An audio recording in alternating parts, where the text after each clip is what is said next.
Madame, Monsieur, bonjour et bienvenue à cette session d'information sur SATV. Tout de suite, les grandes lignes qui seront développées.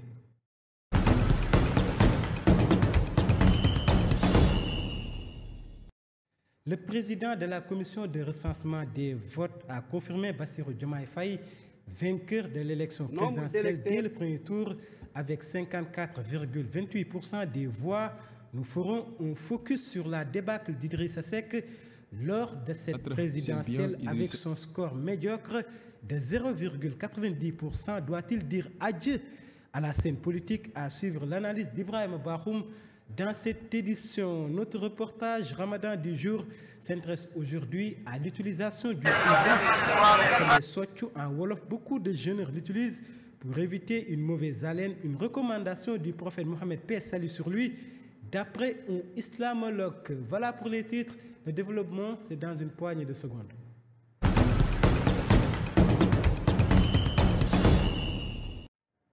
Où que vous soyez dans le monde, merci de suivre SATV pour vous informer. Le président de la commission de recensement des votes a annoncé hier les résultats provisoires de l'élection présidentielle. Amady Diouf a confirmé les tendances majeures observées depuis le soir du 24 mars, déclarant ainsi Bassirou Diomaye Faye vainqueur de ce scrutin dès le premier tour avec 54,28% des voix. Amadou Ba occupe la deuxième place, suivi d'Aliou Mamadou Dia, Khalifa Sall et Idrissa Seck. Je vous propose de suivre Amady Diouf au micro de Alioune Badara Diatta et Ibrahim Sow. Nombre d'électeurs inscrits 7 371 890. Nombre de votants 4 519 253. Nombre d'enveloppes trouvées dans les urnes 4 519 253. Nombre de bulletins nuls 33 991. Nombre de suffrages valablement exprimés 4 485 165. Voilà. Le taux de participation a été arrêté à 61,30%. En conséquence, les suffrages ont été répartis ainsi que suit. Khalifa Ababakar Sall, 69 760 voix, soit 1,56%. Amadou Ba, 1 605 086 voix, soit 35,79% des suffrages exprimés. Idrissa Seck, 40 286 voix, soit 0,90%. Bassirou Diomaye Diakhar Faye, 2 434 751 voix, soit 50,28%. Pour Bassirou Diomaye Faye, je précise que c'est 54,28%. Voilà, 54,28%. Et le Conseil constitutionnel qui invite les candidats désirant déposer une requête aux fins de contestation des opérations électorales de la faire parvenir à son greffe au plus tard ce jeudi 28 mars 2024 à minuit. Et s'il y a bien un acteur qui ne va jamais oublier cette élection présidentielle, c'est bien Idrissa Seck. Ce dernier qui a toujours couru derrière le poste de président de la République a encore vu son rêve se briser en 1000 morceaux. Pire, le chef de l'opposition n'a même pas eu 1% lors de ce scrutin.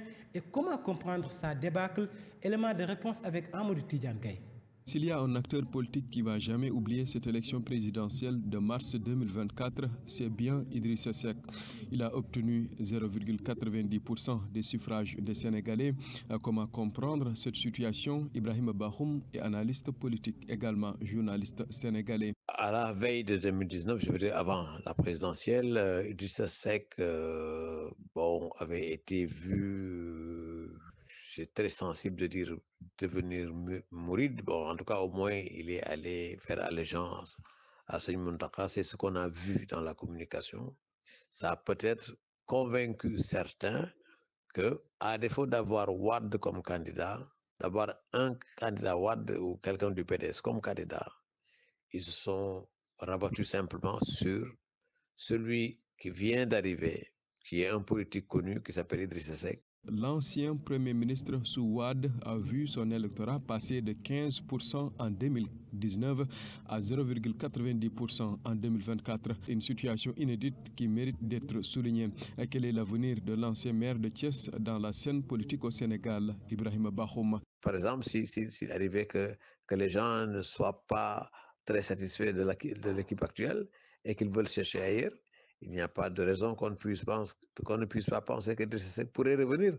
La politique, c'est un jeu comme ça, c'est des allers-retours. Évidemment, comme on dit, il est en train peut-être de s'approcher de l'âge fatidique au-delà duquel nombre d'années, évidemment, on ne pourrait plus être candidat, mais bon, on verra d'ici là. Idrissa Seck, qui a toujours couru derrière le président de la République, a encore vu son rêve se briser en 1000 morceaux avec cette élection de mars 2024 où il est placé 5e avec moins de 1% de l'électorat sénégalais. Parlons à présent tout à fait autre chose dans cette édition avec les marchands ambulants du rond-point Liberté 6 qui ont été déguerpis hier parce qu'ils occupaient illégalement la voie publique. Ces derniers expriment le ras-le-bol et lancent un appel au nouveau président élu Bassirou Diomaye Faye. Je vous propose de les suivre au micro de Ben Moussa Diallo. Nous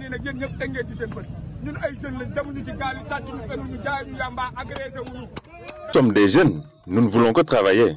Pourquoi ils nous demandent de quitter les lieux sans pour autant nous avertir? Depuis 10 ans, nous sommes là. C'est le commandant de Grand Yoff qui est derrière tout cela.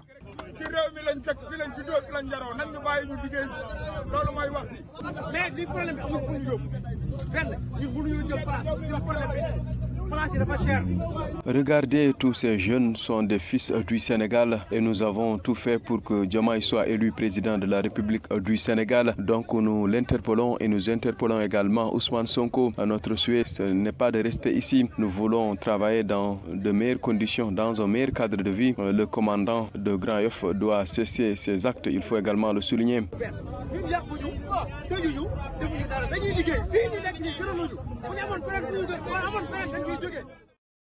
Je vous le disais en titre, place maintenant à notre reportage Ramadan. Le cure-dent qui est très utilisé par certains jeûneurs est un outil essentiel pour ces derniers. Mais également, cette période représente une opportunité lucrative pour les vendeurs. Suivons ce reportage réalisé dans certaines rues de Dakar par Fallou Seck et Sidi Ndaw. En cette période de Ramadan, les vendeurs de cure-dents sont visibles dans certaines artères de la capitale. Certains d'entre eux trouvés sur place n'ont pas voulu s'exprimer. Ce chauffeur, par contre, nous explique pourquoi il l'utilise. Il est très important de se nettoyer les dents. Pour moi, le cure-dent remplace même le brosse à dents. Il aide à éliminer les odeurs de la bouche. Pour ce jeune homme, se nettoyer les dents avec un cure-dent en cette période est très important. J'utilise le cure-dent depuis que je suis tout petit. Même quand je dors, je l'utilise. J'ai pris l'habitude de le faire, donc se curer les dents fait partie des recommandations de l'islam, surtout en ce mois béni de Ramadan. De même, le prophète Mohammed sallallahu alayhi wa sallam le faisait. Le cure-dent est considéré comme crucial, surtout pendant le Ramadan, selon les personnes que nous avons interrogées. Cette période est une aubaine pour les vendeurs qui en profitent pour amasser beaucoup de sous. Et Fallou Seck, d'après l'imam Biram Pouy, le cure-dent est une recommandation du prophète Mohammed, paix salut sur lui, durant le mois de Ramadan. Toutefois, il précise qu'il y a certains cure-dents qui ne sont pas préférables pendant le jeûne. Vous l'avez joint au téléphone. Le cure-dent, c'est un acte d'adoration, n'est-ce pas, en ce mois béni de Ramadan.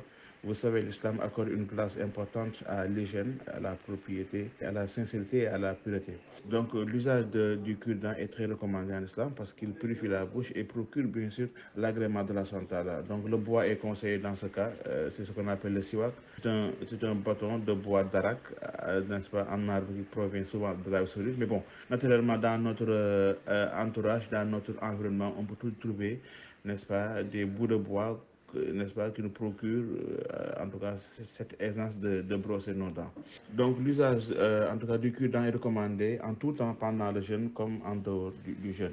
Mais il faut être prudent, n'est-ce pas, en période de jeûne, utiliser le bois sec ou le bois qui ne dégage pas de matière nourrissante, n'est-ce pas. Mais le prophète n'a pas fait d'exception du jeûneur, mais la généralité des hadiths englobe le jeûneur et le non-jeûneur. En tout cas, il est permis d'avaler la salive qui accompagne l'usage du cure-dent, à moins que ces éléments de celui-ci, n'est-ce pas, ici désolent. Dans ce cas, on rejette les éléments et avale ce qu'on appelle la salive. De même que quand le jeûneur fait ses ablutions, il doit cracher l'eau de sa bouche, mais il peut avaler sa propre salive et il n'est pas tenu de laisser sa bouche se dessécher après s'être gargarisé.